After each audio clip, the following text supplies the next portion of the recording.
Bueno, soy Pepe Lara y hoy vengo a hablar de algo relacionado con el entrenamiento, los tempos y cadencia. Así que, para quien no lo sepa, es un factor importante a tener en cuenta, y si quieres saber qué es, cómo se representa en una rutina y por qué es importante, te recomiendo ver este vídeo. Pero antes recordarte que tienes que suscribirte y darle a me gusta para que sigamos aportando cositas, ¿vale? Vamos al lío. Bien, ¿qué son los tempos o cadencias? Básicamente es el tiempo que vamos a tardar en realizar el movimiento completo, las fases completas en un ejercicio, ¿vale? Que son las fases concéntricas y la fase excéntrica, es decir, la positiva y la negativa, que ahora explicaremos a cuál corresponde cada uno, ¿vale? Y cómo se representa en una rutina. Pero antes quiero decir un dato que nos dice la ciencia, que es que el tiempo bajo tensión óptimo en una serie desde que comienza hasta que termina ronda entre los 20 y los 70 segundos. ¿Qué quiero decir con esto? Pues que el abanico de posibilidades a la hora de representar, de organizar, de hacer una rutina en cuanto a repeticiones y en cuanto a tiempo se refiere es enorme, ¿vale? Por lo tanto, no seáis simplistas y os quedéis solamente con una cosa que pensáis que es buena, porque el abanico bien organizado y con sentido, con sus progresiones, periodizaciones, etcétera, etcétera, es enorme en cuanto a hipertrofia, ¿vale? Y ahora bien, vamos a las fases. Como he dicho, se compone de fase concéntrica, que sería la fase en la cual levantamos el peso. Es la fase que más nos cuesta de todas las fases de un ejercicio, de un movimiento, es la fase que más nos cuesta, la más dura, ¿vale? Que es la de levantamiento de carga. En un press de banca, por ejemplo, sería el empuje de la carga, ¿ok?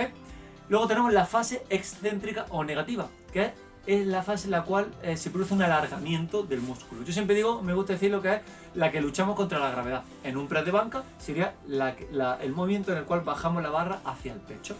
Y luego tenemos la tercera fase, vamos a poner una tercera fase, aunque la importante son las dos que he dicho, en cuanto a los tempos, cómo lo vamos a representar en una rutina, que sería la fase isométrica. La isométrica es un pequeñito parón que habrá al finalizar la fase excéntrica. En un press de banca sería al finalizar la fase excéntrica, el parón que hay con la barra en el pecho antes de comenzar la concéntrica o positiva. Esa sería la isométrica, ¿vale? ¿Cómo la representamos? ¿Cómo representamos estos tempos en una rutina? Son con 3 dígitos, ¿ok? Aclaro de que cada maestrillo tiene su librillo en el sentido de que lo representa de una forma o de otra. Esto lo digo incluso por mí, porque yo hace 4 o 5 años cuando lo aprendí, o desde cuando lo estoy aplicando, yo aprendí solamente en su día con 2 dígitos y con un orden cambiado, como yo lo voy a decir ahora, ¿vale? Pero bueno, siempre y cuando el que os lo envíe recalque a qué corresponde cada dígito, no hay ningún problema. En este caso yo voy a decir los dígitos que voy a poner en las rutinas que posteriormente en otros vídeos vaya subiendo, que son las de los 3 dígitos. Voy a poner un ejemplo. 3, 1 y 2, ¿ok? 3, es decir, el primer dígito corresponde a la fase excéntrica, que hemos dicho que es la negativa. En un press de banca sería la bajada.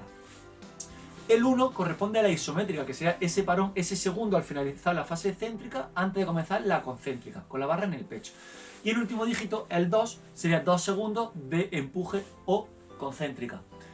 Para que no lo aprendáis como algo matemático, sistemático, perdón, casi siempre la concéntrica, la positiva, casi siempre son levantamientos hacia arriba, ¿no? Una sentadilla, el levantamiento hacia arriba, bíceps hacia arriba, press de banca hemos hecho hacia arriba, pero por ejemplo en un jalón para espalda, el levantamiento, ¿vale? La fase concéntrica es hacia abajo, que es donde hacemos la mayor fuerza, ¿ok? Y la negativa o excéntrica sería cuando estamos subiendo con la polea hacia arriba. Lo aclaro para que entendáis y no lo aprendáis como algo, como digo, como algo sistemático. De esa forma, hay un abanico enorme, como digo, de posibilidades de combinaciones en los tempos. Casi siempre la fase excéntrica, pues bueno, va a durar un poquito más que la concéntrica, que la positiva, porque la concéntrica es la de empuje, como he dicho, es la que más cuesta, y controlar esa cadencia en una excéntrica, pues bueno, es menos normal, pero es muy normal también ver que dure el mismo tiempo de excéntrica que de concéntrica, ¿vale? Por ejemplo, 2, 0, 2 sería una tensión continua, sin parón, ¿vale? 2 segundos subida, 2 segundos bajada, sin ninguna parada, genera una tensión continua muy buena que a mí me gusta mucho. Con isométrica, pues también hay un abanico de posibilidades enormes. A mí me gusta mucho un sistema en el cual especifico de que en la última repetición de la fase concéntrica se realice una isométrica al fallo. Tú parece un trabalengua, pero es muy sencillo. Por ejemplo, en un remo, Nosotros la última repetición de la fase concéntrica, paramos en esta isométrica que sería la última y aquí aguantamos la tensión hasta el fallo. Eso genera una congestión y una fatiga brutal. Por lo tanto, de esta forma sería como representarla. ¿Y por qué? Los beneficios. Bueno, en primer lugar considero que se va a aprovechar y que se va a optimizar mucho más cada repetición y cada serie. Por lo tanto, vamos a hacer cada serie mucho más efectiva haciéndola así. Y luego una forma muy interesante de evitar la posibilidad de lesiones, pero tanto a principiantes como a avanzados. A principiantes porque les está enseñando realmente el recorrido, ¿vale? El movimiento, lo que se conoce como run, ¿vale? Que se haga controlado, que no haya tirones, que haya un control perfecto del músculo que se esté ejercitando, por ejemplo en una sentadilla que haya control de core, o que se centre en un control de core, las rodillas, que los pies estén bien estables, todo eso, controlando la bajada, pues se evitarán muchísimas lesiones y se evitarán movimientos tan bruscos que, bueno, que en los gimnasios se ven burradas, ¿vale? Sobre todo a los principiantes. Y en los que no son tan principiantes, es una manera de evitar un poco o de contrarrestar un poquito ese ego que muchas veces nos da en la sala de musculación de querer coger más, pensando que más es mejor y ni mucho menos, ¿vale? Entonces, controlando un poco las cadencias, pues tendremos un poco más de control con la carga y es que encima sentiremos y congestionaremos muchísimo más. Luego me parece también que es importante el tema del tiempo porque es un factor a tener en cuenta a la hora de aplicar la intensidad en un entrenamiento. Vale que si hiciésemos una pirámide, como la famosa pirámide nutricional, en la que la base es lo más importante y como va subiendo la pirámide es menos importante, el tiempo y la cadencia no lo pondría ni mucho menos más en la base, ¿vale? En la base estaría pues, la adherencia, la frecuencia, el volumen, etcétera, etcétera. Otros factores más a tener en cuenta, pero el tiempo considero que es importante y muy a tener en cuenta a la hora de realizar un entrenamiento. Y bueno, un poquito más, que en función de cómo aplicamos cada entrenamiento, cada tempo, cada frecuencia, etcétera, etcétera, el objetivo puede ser uno o puede ser otro. Entonces lo que quiero decir es que el abanico que tenemos a la hora de realizar un entrenamiento es brutal. Me refiero a un objetivo u otro. Hay entrenamiento enfocado a la fuerza, a la potencia, a la resistencia. Por eso también tenemos diferentes tipos de fibras blancas, son rápidas, o fibras rojas.